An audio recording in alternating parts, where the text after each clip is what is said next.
পোয়ালি সরস্বতী পুজো, তাই আগের দিন সন্ধ্যায় মা আর আমি গিয়েছিলাম বাজার করতে। আমাদের তো কালকে গোটা রান্না আছে, সেই জন্য বাজার করতেই হবে।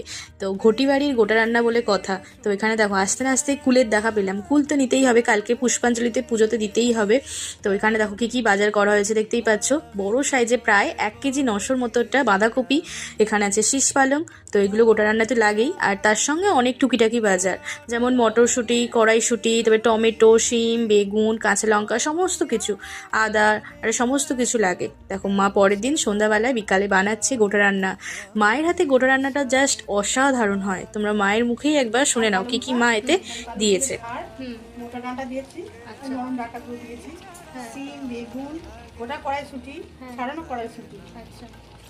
তারপর হচ্ছে একটু ছোট আলু, নতুন ছোট আলু, ওসব দিয়েই তো হচ্ছে 5 কড়াই।